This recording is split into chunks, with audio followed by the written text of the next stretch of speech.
Welcome back. If you just joined us, you're watching the news at 10, broadcasting on Channels Television, live from Lagos.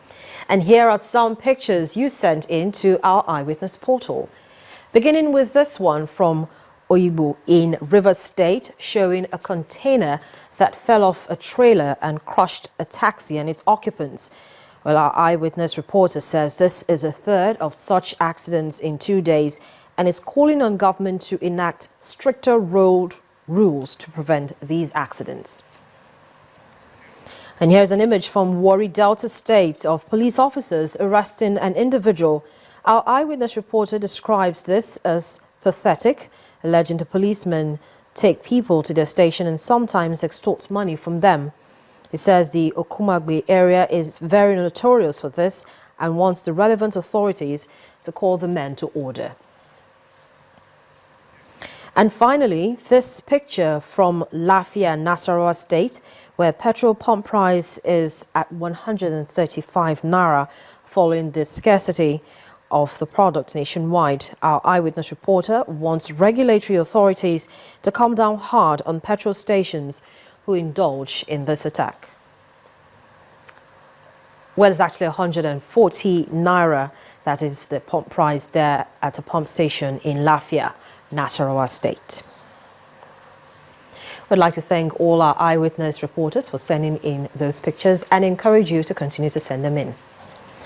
The Department of State Services, DSS, has arrested another suspected high-profile Boko Haram terrorist, Danladi Abdullahi, at Moduganari area of Maiduguri metropolis in northeast Nigeria.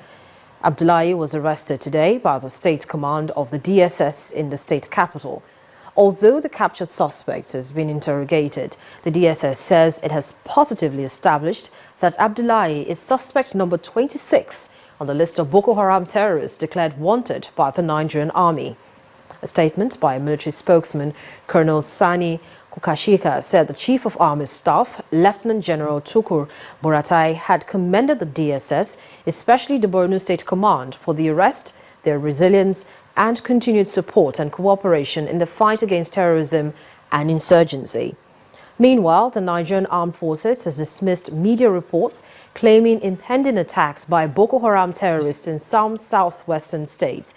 The defense headquarters in a statement said the claims was not only baseless but lacked substance in its entirety, adding that it should be disregarded.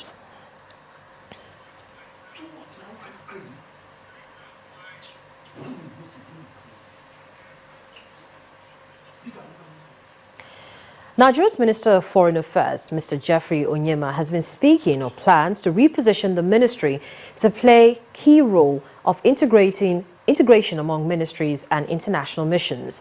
Mr. Onyema said going forward, all of the country's diplomatic missions in foreign countries will be mandated to ensure integrity and transparency in a bid to make the country's brand spotless and attractive to investors. We have to engage with all the ministries, identify the economic goals and the economic results that each ministry seeks to attain, and use our unique position as an interface between those ministries and the outside world to get an economic benefit and advantage for this country, attracting foreign direct investment and accessing foreign markets for our produce in this country. Of course, where security is concerned, we have to engage with our foreign partners because terrorism and threats to security is now a global issue, and it's absolutely important that we coordinate efforts with our foreign partners. Corruption is also another area that this ministry can and should play an important role. Of course, as you know, we have embassies and diplomatic representation around the world, and those are the faces of this country in the countries in which we find these embassies and these missions. So it's absolutely important that we are putting our best face forward. Nigeria's Minister of Foreign Affairs, Geoffrey Onyema, was citizens of West Africa whose rights are trampled on in ECOWAS member countries can now heave a sigh of relief as plans are underway to secure the protection and enforcement of their fundamental human rights in those countries. The president of the ECOWAS Court of Justice, Maria do Silva Monteiro, says the ECOWAS Court of Justice is making plans to set up a legal aid scheme to assist ECOWAS citizens. Justice Silva Monteiro, who was one of the speakers at the opening of the 2015-2016 legal year of the ECOWAS Court in Abuja, adds the citizens will be made aware of their rights and the availability of the regional court for their protection. The opening of every legal year of the ECOWAS Court of Justice is often a time for the regional court to set targets for the sub-region and make projections towards a firmer and more progressive integration of the ECOWAS sub-region, where justice and the respect for the fundamental human rights of West African citizens are respected and protected. The focus for the 2015-2016 legal year is the creation of enabling legal environment for regional integration and the consolidation of the human rights mandate of the ECOWAS Court of Justice. To ensure the realization of these targets, the court must ensure that every West African citizen in the sub-region has equal opportunity to access justice through the court, and human rights lawyer says a legal aid scheme will make that possible. You can't talk of enjoying human rights in an atmosphere of poverty, and that is the experience of our people. In order to ensure that access to the court is not limited to a privileged few, the ECOWAS Commission should, and I'm happy the Vice President is here, establish a legal aid center to assist community citizens who lack the financial wherewithal to secure the enforcement of their fundamental human rights in the court. The president of the court, however, says that West African citizens must first know their rights and the opportunities the court holds towards their protection. For this, she says the court is meeting with Council of Ministers of Member States and also creating awareness among citizens to improve access. The court is planning a meeting with the Council of Ministers to propose legal aid to indigent citizens, but the citizens will have to prove they have financial difficulties. We are working on sensitization meetings with member states and also international conferences to educate citizens on their rights. The human rights mandate of the ECOWAS Court came into force in 2005 with the responsibility to resolve conflicts between citizens and their member states. And so far, over 200 cases of violation of human rights have been decided by the court.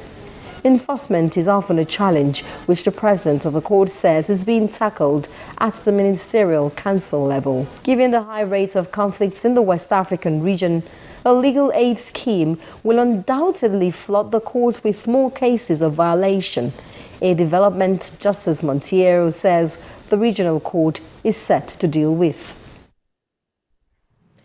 The Senate President has promised that the 2016 budget of the National Assembly will be more open and transparent. Dr. Bukola Saraki, who said this in an interview with Channels Television, added that the Senate would soon begin work on the petroleum industry bill. But he pointed out that the upper chamber would break the bill into several parts, which will be passed separately. We have said that the budget or the finances of the National Assembly is open now. The breakdown of what goes to the National Assembly is there available. By the time we come into the 2016 budget end of the year, it will even be clearer, because people just see one item line, but that's not going to happen at the Senate. You're going to see what goes to the Senate, you're going to see what goes to the House of Rep, you're going to see what goes to management, you're going to see what goes to legislative studies. We're going to make that open and clear. And that is part of the openness we promised in the Senate. The PIB is something that is a priority to us. Priority in the sense that we're going to try and break this jinx of having it, whether we like it or not. One of the concepts we've looked at is trying to break the PIB into blocks and look at the areas. First look at the institution and the governance, then later look into fiscal, and later look into other issues in the area. And I hope that the area of the governance and institution we can address as quickly as possible. Again, on that legislative agenda, that's a priority. So once it's a priority, our intention is to ensure that it goes on a fast-track process of being passed. Nigeria Senate President Dr. Bukola Saraki. But the Nigerian National Petroleum Corporation has given the assurance that there is enough petrol to sustain the country's 40 million litre daily need for the next 2 weeks as fuel queues grow across the country. It also says there's an expected import of more petroleum products by the end of November that will last until December. Management of the Pipelines and Products Marketing Company, PPMC, adds that daily supply of petrol to petrol stations across the country is about over 600 million litres and it will last 16 days. Our correspondent, Omelogo Nadi, reports. The build-up of queues at petrol stations across the country has been a sight too many in the recent past. The inception of the present government early June was marked by a scarcity of premium motor spirit lasting a few weeks and blamed on outstanding debts owed oil marketers. A few weeks to Christmas, the queues are slowly returning, and vehicle owners in long queues across the Federal Capital Territory have different reasons for their determination to fill their tanks. For quite some time now, there's no fuel in most of the filling stations. So, in order for yourself to prepare yourself against next week, you need to now leave office early to come and join queue so that you can get fuel against them, because never can tell if it will still persist like this. There's a scarcity almost throughout the nation, and the authority concerns know about it. Let them talk the truth. That's the fact. But the management of the NNPC and the PPMC say there is no reason for panic buying, as there is enough petrol to last the country several weeks with a constant daily dispatch across states. The major marketers, I had a meeting with them 3 days ago to understand what their plans were in terms of supply. And all of us are on the same page that the current situation, there's no reason for it. The volumes are there. Yes, the challenges may remain in terms of trucking them, but people should not go and queue up to buy fuel. We currently have within our depot 66 million litres of PMS. We have our partner depots, which is the private depots. We have 118 million litres of PMS. Marine stock, the stock we have on the vessels which are anchored in Lagos, we have 428 million litres. And then the major marketers have about 44 million litres. This gives us a total of about 657 million litres as we speak. And based on what we estimate is our consumption daily of 40 million litres, we're looking at about 16 and a half days sufficiency. The NNPC said that there is absolutely no reason for panic buying and also no cause for alarm. The Executive Director Commercial of the PPMC said 656 million litres of premium motor spirits have currently been distributed around the country and will last over 2 weeks, given the country's daily sufficiency of 40 million litres. He also said about 800 million litres import are expected by the end of November. Hopefully, these queues will disappear over the weekend. Omelogo Nadi, Channel Television News. When the news at 10 returns, chief executive officers of quoted companies have been challenged to adopt more transparency in reporting in their business. That's on Business News. To join us again.